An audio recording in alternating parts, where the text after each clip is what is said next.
Mga igsoon, sa iyang pagpangatima na to, tinabag taong Episo 5:26, hugasan ka niya sa tubig sa pulong, at makuha ang mansa, kunot, buling, aron nga ang iglesia ika-representar nga mahimayaw. Sa dayon ng Ginoo na ang iglesia hugasan sa tubig sa pulong. Amen. Wala naming nga kasatagsa nato maningkamot pagpahugas. Na sa iglesia ang buhat sa Ginoo. Busa ang tanang panagkatigong nato usa sa mga tuyo sa Diyos ani mga mahugasan ta sa tubig sa pulong, makuha ang mansa, makuha ang buling, makuha ang kunot, aron ang iglesia mahimong mahimayaong iglesia. Mawalay apan sa iyang atubangan. Sa dayon Ginoo hiniusaw tatang makakita, dili untata tapulan laya laayan mabugasto na pagitan ng panagkatigon tunaadri ang paagi sa Diyos nga naman kaya makuha man ang tanang natong mga apan no dinin hugasan ta sa tubig sa pulong. Amen. Tinawag i-treasure na to ipatabilin ginato ang atong panagkatigon. Bisan unsang matang sa tigong meeting is worth meeting basta kay panagkatigong atong higugmaon. Manaingon sa Apostol Pablo nga dili kita mubiya sa atong kaugalingong panagkatigong. Nga naaliya ang paghugas mahinduan ta sa tubig sa pulong. Basta dayon ang dugo individual natong magamit mga igsoon. Pero ang tubig sa pulong, gisgutan niya ang iglesia. Nagisgot na primero gani sa 23 sa magtiayon. Dayon nagisgot kalabot sa dakong misteryo nga si Kristo o ang iglesia. Busa ang tibuok kinabuhi nato karon mga igsoon. Atong masayran sa ato karon panahon sa samtang nabuhi ta ni kasamtangang panahon ang tuyo ra sa Dios mao ang tibuok panahon sa atong pagpangandak. Si Apostol Pablo sa una man gud ang sabta nato sa apostol sikat ng tao nindo trabaho sa iglesia inila. Pero kung magbasa ka sa iyang kasaysayan sa Colosas ng siguro na limot siya naghago ko siya adlaw-adlaw sa gibuhat niya balay-balay nanudlo nagtambag nagmaymay aron may kapatuban niya ang mga balaan nga hingkod na diha ni Kristo. Dili lalim na nga trabaho. Ang uban, mga ambisyon manarang trabaho Pero ngayon kang magbalay-balay ka. Mga timan ka sa mga igsoon, manudlo ka, manambag ka, para lang mga igsoon ikapatubang niya ni Kristo na hamtong na. Well, sa mga igsoon, dililalim nga trabaho. Mawala ang atong trabaho. Kaya mag-isot sama sa morning Bible na ito karon. Gimana man ta nga mahimong mga mananao. Batang lalaki. Nasa dili pa ta mamatay. Kaya kanang batang lalaki, mga mananao manang nangamatay. Na kung saan napasagdan, sa buhi pa ta, napasagdan ang kahintangan na to. Pag mamatay ta, natay problema, natay kunot. Saan na kunot?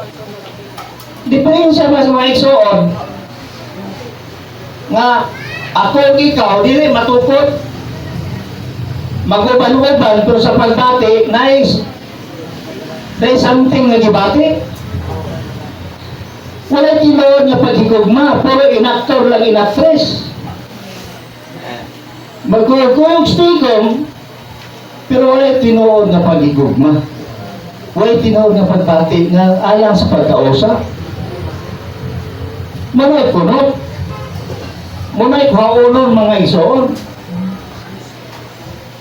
buliw kanon na itang napangingan nining kalibutan na hugaw tayo ng kalibutan na sa pananaw sa Diyos Oh Lord. walang ikinagaw ito mga malimpluhan ta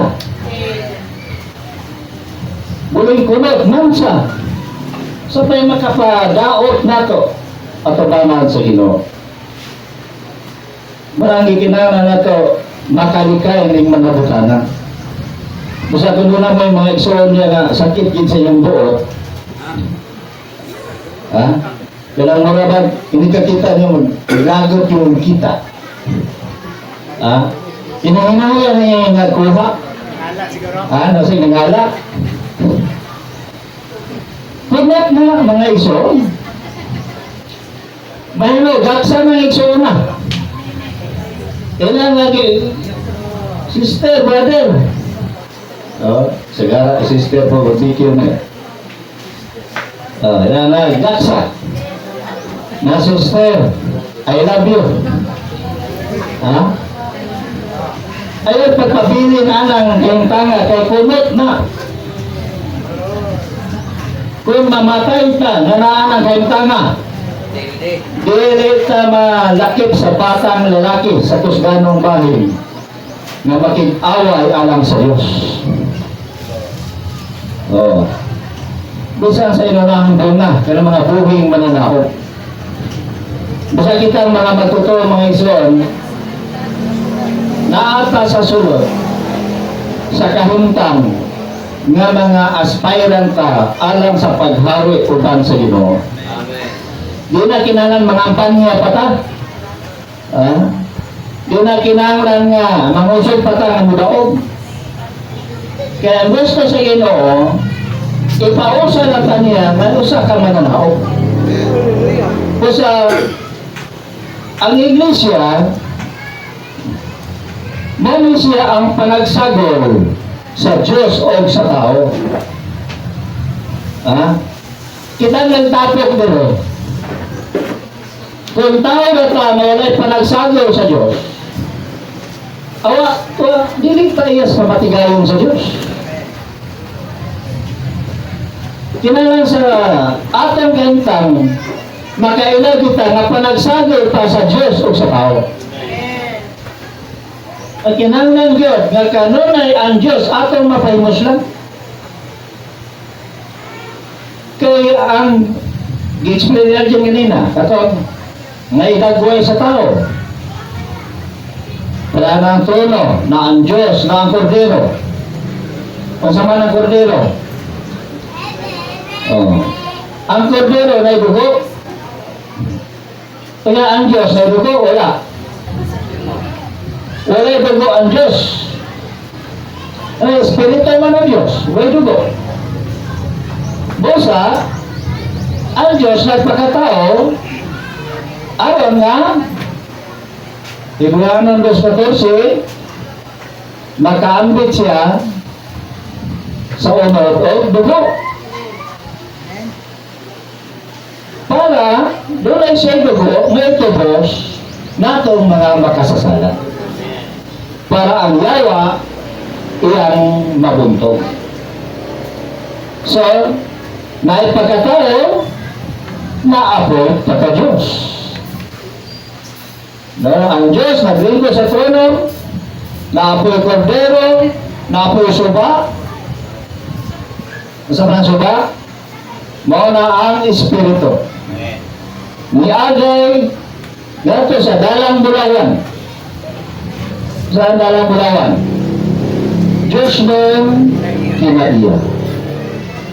Di ba ang ito? Usa ang magayan sa tubig, sa gikan sa tuno, mao ang divine nature. Dili na moagay anang laputon. Dili na moagay anang pulunon. So, moagay na diha sa divine nature.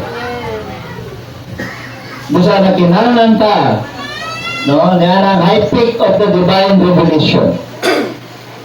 Ang high peak of the divine revelation.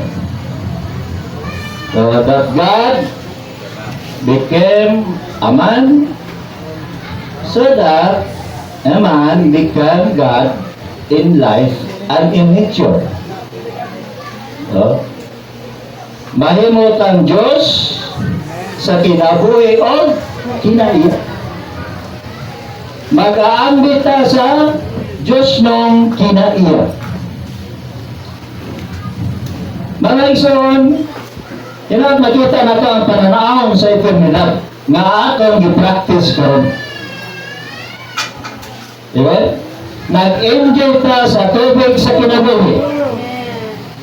Amen? Gipag-musla na ito ang kordero adlaw-adlaw. Nagsunod ta niya. Dayon, ang iyang divinity, atong gikinahanglan, ang iyang pagka-Diyos. Busa, ang tulos ang Diyos, atong gipag-muslan adlaw-adlaw, alang sa katumanan sa iyang plano. Kagaling na sa mata, mahimot ang bagong Jerusalem. Kini nga pinadayag, kung magpinastora tayo dito, kasabutan eh. Kung magpasalamat tayo ng mga isuang gigamit ng bago ng Jerusalem, kita din. Pero yung sa mga pagkahimaw, makita, mayroong bagong Jerusalem. O, nasa Corinto. Masa ginawa sa Corinto? Primero sa kamo, ang uma sa Diyos, ang balay sa Diyos. Yung balay ka basa, dengan si Pablo, ipamutang na nato ang patukuranan. Sa magbantay ang matag-usa. Kinanglan na dili tamag tukod o kahoy sagbot o dagami. Kung dili bulawan, purlas o gamiling mga bato. Ang bagong Jerusalem tinukod nining tulo ka istruktura. Purlas, hamiling mga bato o bulawan. Kinsa man ning bulawan? Mao ni ang Diyos nung kinaiya sa Diyos Amahan. Kaya yung purlas, mao ni ang makatubos na buhat sa anak. No? Dili. Isa to? Nag-transform ng makatubos, katubsanan ng purlas. So, buhat ni Isu Kristo. Kaya ganang perlas, gikan maguna sa takubo. Pag mahulog ng gaming bato sa takubo, pag sira sa takubo, masama ang ulog sa kubo, malubog ang balas. O, dayon sa katuigan, maputos ko siya sa duga sa kinabuhi sa taklubo. Masamaran niya ang taklubo. Dahil malubog siya sa taklubo, sa unod sa taklubo, then sa kadugayan, sa pagduga sa kinabuhi sa taklubo, mahimo matransforma, no, ang bato, mahimong perlas. Sa inyo si Brother Lee, ang kamatayon sa Ginoo, mahimong atong puloy-anan. Kung napabilin ta sa kamatayon sa Ginoo, mga sa mata, mahimo tang perlas. O ang mabiling mga bato, mauna siya ang nag-transform ang buhat sa Espiritu Santo. Wala ang kanang mabiling mga bato, mausap na siya pinaagi sa panahon. Pinaagi sa mga palibot o sirkumstansya. Busa ang Espiritu, kung di ta madala sa pulong, di ta madala sa mga unsariyang mga sayon na unta kayo, Aron lang matuman ang tinguha sa Diyos na to, di man tayo patuo, mugamit ang Diyos o palibot. Mga sirkumstansya. Mga ang Diyos, mugamit o hinog. Mugamit o gubat. Mugamit o bagyo. Tanang kalamidad, gamito na sa Diyos para matransforma lang ta nga mahimong hamiling mga bato. Busa, ang bulawan, ang Diyos nung kinaya sa Diyos Amahan, ang perlas, ang malangkubon sa tangan, ang makatubos sa kamatayon ni Kristo, o ang mga hamiling mga bato, muna siya nagatransform ng buhat sa Espiritu Santo sa atong sulod. Para magdurugwa na, mauna ang bagong Jerusalem. Kinsa man yung gitransforma, kita ni mga igsoon. So sa atong transformation, kung saan mahimutang bagong Jerusalem. Muna sa pagtuloy na ito, na sentro, trono. Pero asa man yung ipasentro ng trono sa bagong Jerusalem. Isip miniature sa bagong Jerusalem. Isip gamayng Jerusalem. Naanay karon sa atong kasing-kasing. Ipahamutan ginato ang trono sa atong kasing-kasing. Kay gamay man tang hulat. Na bagong Jerusalem. Mga ison, ang dangatanan na to bagong Jerusalem. Nataaning linya, isa ka linya rin. Gikan sa Genesis, isa ka linya gini ato sumayo. Diyan gitawag ni sa Mateo og sigpit nga dalan. Sigpit ni nga dalan atong gisubal. Amen.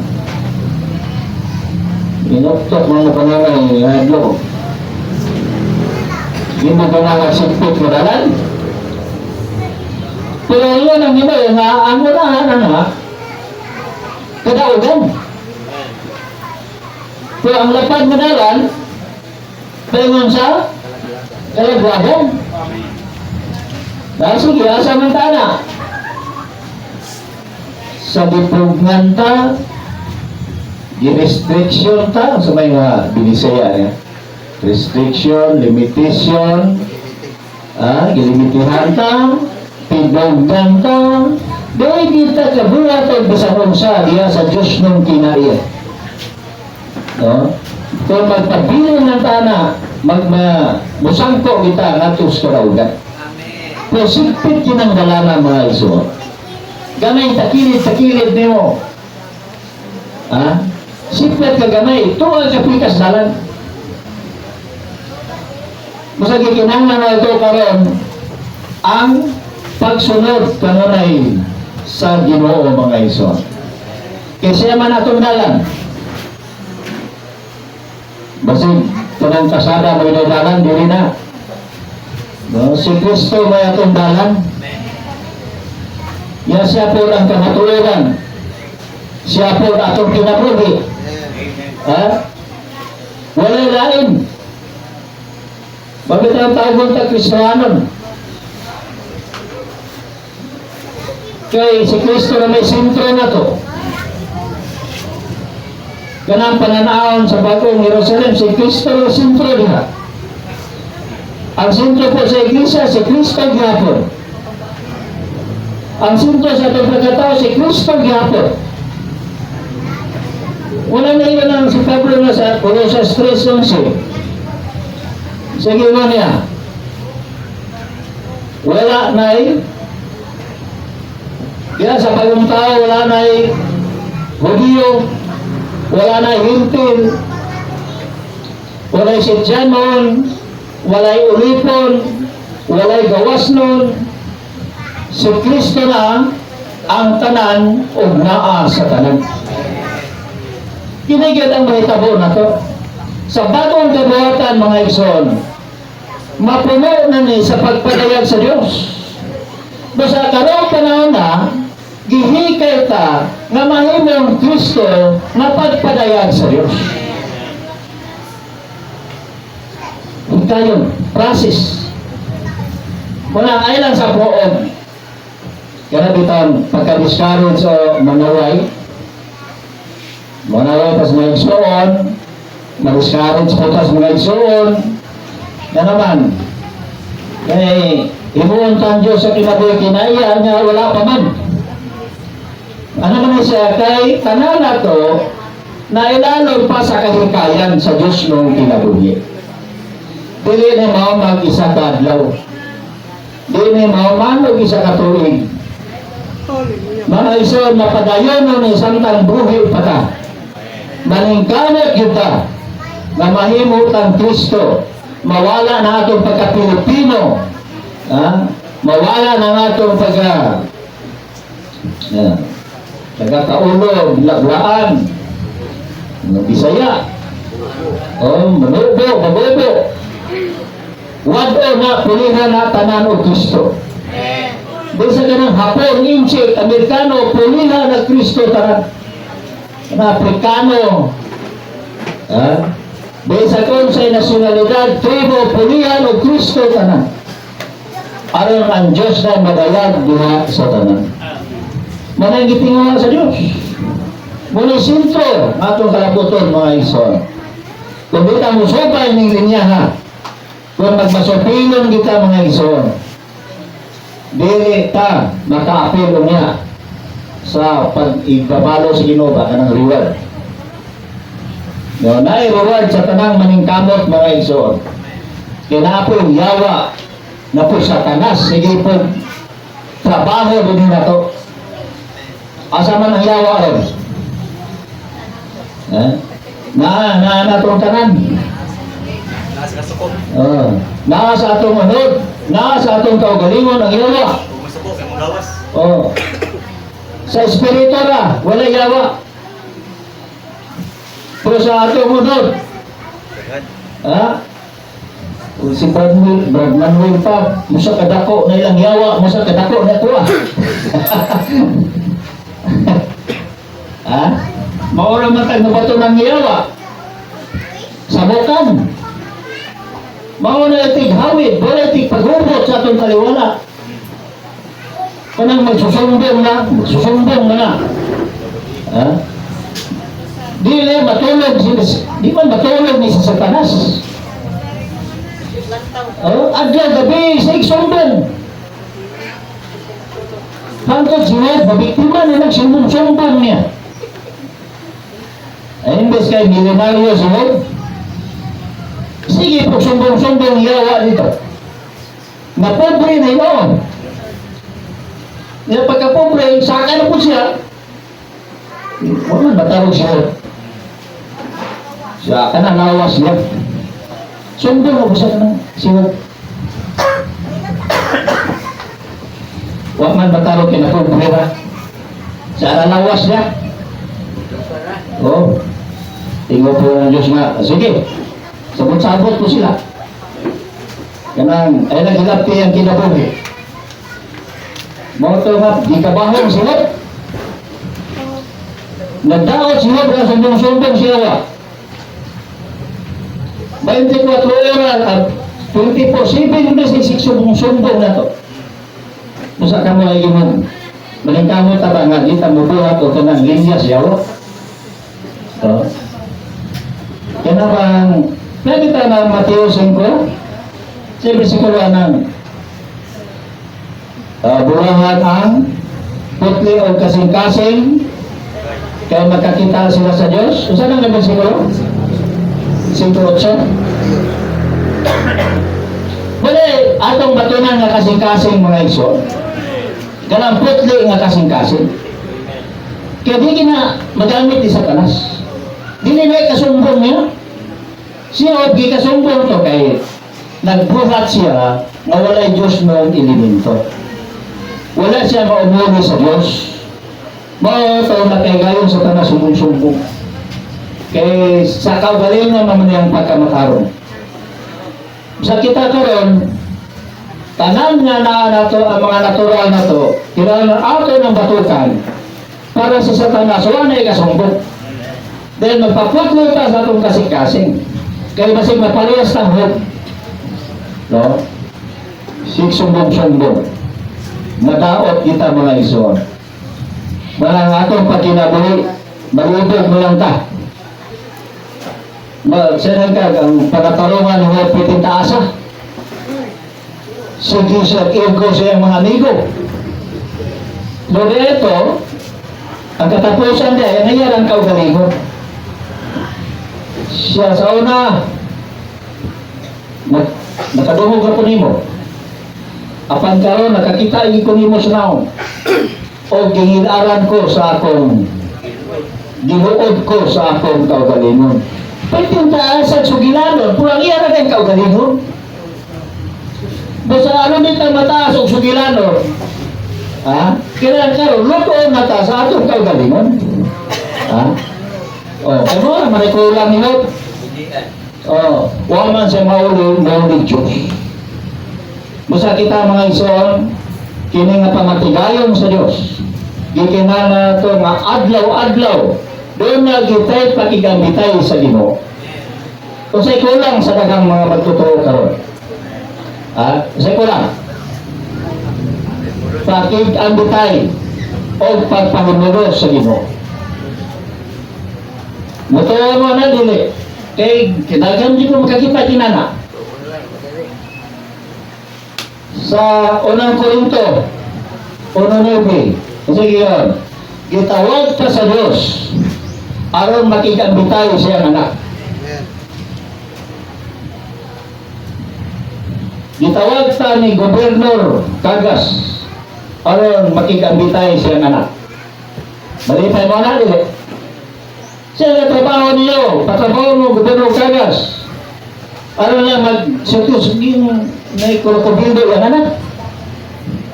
Pero kita, kisay katawag na to, ang Diyos, para mag-unsaman, para makikambitay lang sa iyang anak. Muna yung hindi ko trabaho, gitawag ka. Pero nag-ibaraw ka sa anak. Bisa, bago tinunan sa Ginoo sa sakayan. Diyan sa sakayan, natulog ang Ginoo. Ngano makatulog po ng Ginoo? Kaya mga may pagigambitay, sa iyang matinunan. Matang niabot ang balod. Kita po mga ison, Hallelujah. ang kulang na to, pakigambitay sa Ginoo. Pagpahimulos sa Ginoo.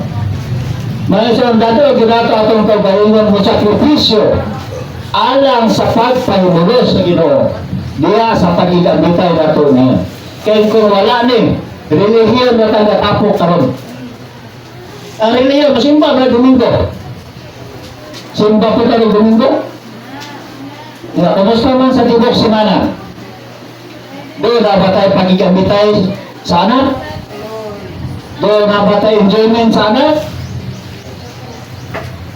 Diba? Kinala makalabang ka sa pagkareliyoso ngadto sa realidad isip mga Kristohanon mga iso.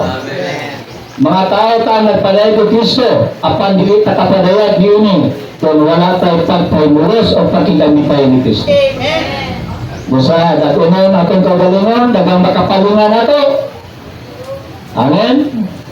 Kanang gamay kayong cellphone, piting makapalingan. Ha? Way bawid dagang madaot na to panahon sa millennial kingdom. Dagang dili makapasar na to sa gingharian sa millennial. Tungod lamang ng gamayng cellphone. Basig mo nang hinungdan dito kasulod. Na may portahan sa kangitngitan. Na may portahan sa gingharian. Asa ka tayo ipasok ka na nga portahan. Nakagad yun na mga igsoon. Kung nakadaog bata, yan ang mga butana. Amen. Sa laban ng Ginoo.